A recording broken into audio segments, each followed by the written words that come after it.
Assalamualaikum warahmatullahi wabarakatuh. Selamat berjumpa dengan Bu Guru Ibu Rita Astuti SPDI di Sekolah SMP Swasta Eka Pendawa Sakti. Nah, pada kali ini Ibu akan memberikan materi MPLS yaitu tentang pengenalan lingkungan sekolah.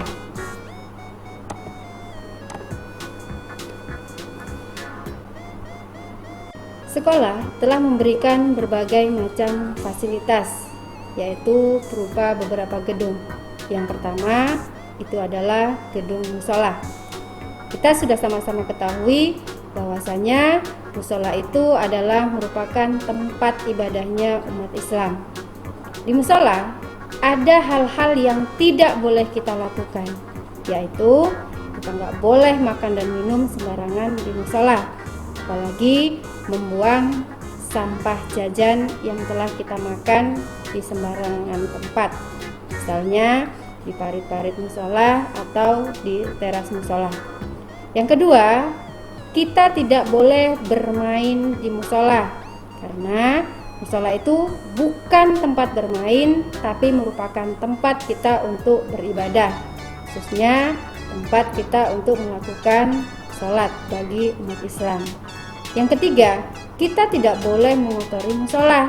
Tentunya dengan tadi kita makan dan minum sembarangan serta bermain di musola akan menyebabkan musola kita menjadi kotor. Kemudian di sekolah kita juga terdapat lab komputer.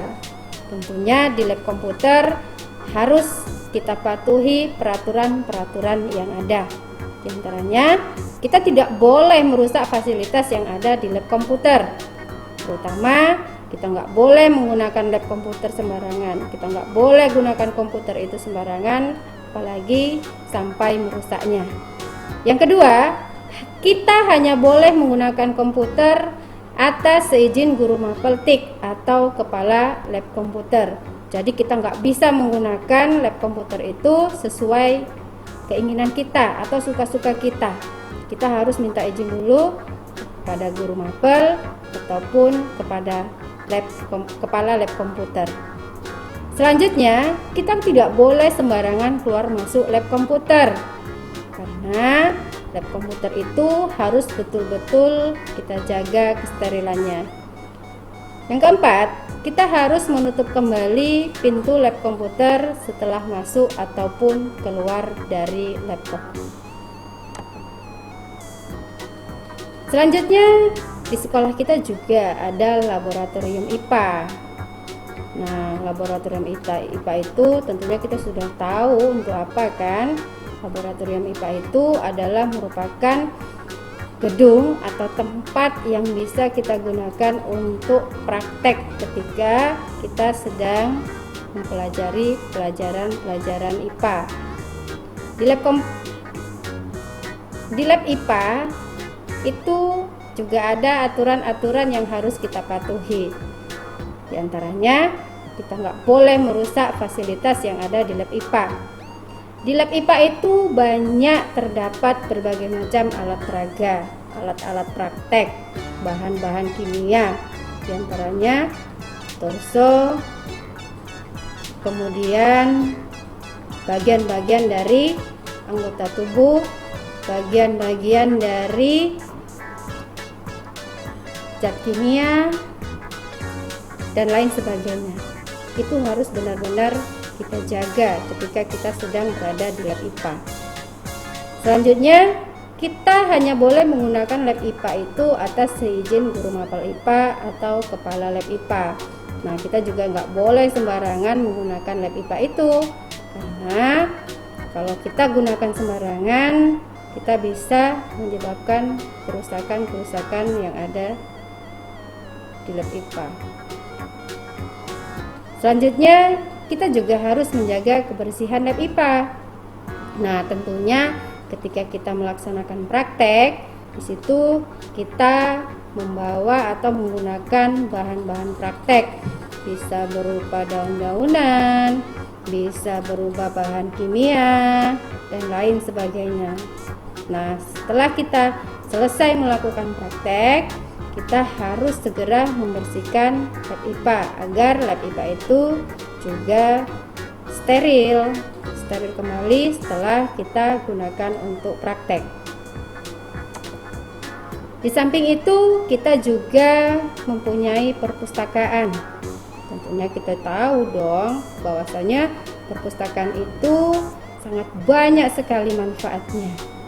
Kenapa? Karena di sana kita bisa menimba banyak ilmu. Di perpustakaan terdapat berbagai macam jenis buku yang bisa kita baca sehingga bisa menambah wawasan kita. Di perpustakaan kita juga harus mematuhi peraturan-peraturan yang ada. Tentu kita nggak boleh membawa buku yang ada di perpustakaan tanpa izin. Nah, kita nggak boleh membawanya pulang. Kita nggak boleh membawanya ke dalam kelas kalau belum ada izin dari pegawai perpustakaan. Kemudian, kita hanya boleh membaca dan meminjam buku di perpustakaan atas seizin pegawai perpustakaan. Jadi kita nggak boleh membaca ataupun meminjam buku-buku yang ada di perpustakaan kalau tidak ada izin dari pegawai perpustakaan. Selanjutnya, kita juga harus menjaga kebersihan dan kerapian perpustakaan. Tentunya setelah kita membaca, kita harus menyusun kembali buku-buku yang kita baca tadi agar tetap terlihat rapi. Oke, selanjutnya di sekolah kita juga tentunya disediakan toilet dong, karena tanpa toilet kita nggak bisa nanti buang air kecil atau buang air besar. Kenapa sih Bu harus di toilet? Kan banyak pohon sawit, bisa di belakang kamar mandi, bisa di belakang sekolah. Nggak boleh, karena fungsi toilet itu adalah merupakan tempat kita untuk buang air kecil atau buang air besar. Nah, buang air kecil dan buang air besar itu tidak boleh di sembarang tempat dan harus dilakukan di tempat tertutup. Nah, di dalam toilet kita juga harus mematuhi peraturan-peraturan yang ada. Apa itu? Yang pertama, kita harus menjaga kebersihan toilet, tidak boleh mengotorinya. Kemudian kita tidak boleh merusak pintu toilet. Merusak bagaimana? Nah, kita nggak boleh membukanya asal buka, kemudian dibanting atau ditendang. Bukalah pintu toilet itu dengan baik dan tutuplah kembali dengan sebaik-baiknya agar pintu toilet itu tetap terjaga. Selanjutnya, setelah buang air kecil atau buang air besar, kita harus menyiram kloset sampai bersih agar toilet kita atau kamar mandi kita itu tetap bersih dan tidak menimbulkan bau. Kemudian, kita tidak boleh membuang sampah jenis apapun ke lubang kloset. Kenapa? Karena jika kita buang sampah di dalam kloset akan menyebabkan kloset itu tersumbat sehingga air tidak bisa mengalir. Nah, yang terakhir, kita tidak boleh bermain-main air. Maksud Bu Guru, bermain-main air itu adalah dengan saling siram menyiram dengan teman, yang akhirnya akan menyebabkan baju teman-temanmu akan menjadi basah sehingga belajar mengajar akan menjadi terganggu. Nah, di sekolah kita juga ada ruang UKS. Ruang UKS itu berada di belakang lab komputer. Nah, tentunya kita sudah tahu kan apa fungsi UKS. Fungsi UKS itu adalah tempat untuk beristirahat bagi anggota atau warga sekolah yang sedang sakit. Nah, di dalam UKS kita juga harus patuhi peraturan yang ada. Apa itu? Di antaranya kita harus menjaga kebersihan ruang UKS. Kenapa? Karena ruang UKS itu adalah tempat bagi kita yang sedang sakit. Di samping UKS juga kita punya pojok literasi. Nah, pojok literasi itu bisa kita gunakan untuk membaca. Nah, pojok literasi itu ada di belakang sekolah, dia dekat musola atau dekat dengan kamar mesin. Nah, di pojok literasi itu disediakan beberapa jenis buku yang bisa kita baca, yang bisa kita pelajari. Nah, jadi ketika ada waktu luang atau jam istirahat, kita boleh membaca di pojok literasi. Nah, di pojok literasi juga ada aturan yang harus kita patuhi. Apa itu? Yaitu kita harus menjaga kebersihan dan kerapian buku-buku yang ada di pojok literasi. Tentunya dengan cara ketika selesai membaca, kita rapikan kembali buku-buku yang sudah kita baca tadi agar tetap rapi. Nah, ini yang paling enak nih. Nah, di sekolah kita ada kantin.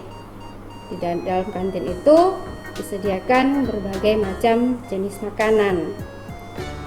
Makanannya bermacam-macam. Itu nanti bisa kamu lihat di kantin ketika kamu sedang jajan. Nah, di kantin juga ada aturan yang harus dipatuhi. Nah, apakah itu? Yang pertama, kita harus menjaga kebersihan dan ketertiban yang ada di kantin. Nah, jadi kalau jajan itu kita diperbolehkan ketika jam istirahat. Hanya ketika jam istirahat. Ketika jam istirahat, tentunya kita akan rame-rame pergi jajan ke kantin. Dan petugas kantin pastinya merasa kewalahan. Nah, apa yang harus kita lakukan di situ? Yang harus kita lakukan itu adalah membudayakan budaya antri. Kita harus menunggu antrian, menunggu giliran sampai kita bisa dilayani oleh petugas kantin. Kita nggak boleh saling berebut ataupun dorong-dorongan. Selanjutnya, kita juga harus berperilaku jujur saat jajan dan makan di kantin. Ketika kita sudah jajan dan makan, kita harus membayar uang makanan yang sudah kita makan. Kita nggak boleh makan jajan ataupun makanan yang lainnya setelah kenyang dan kita pergi begitu saja.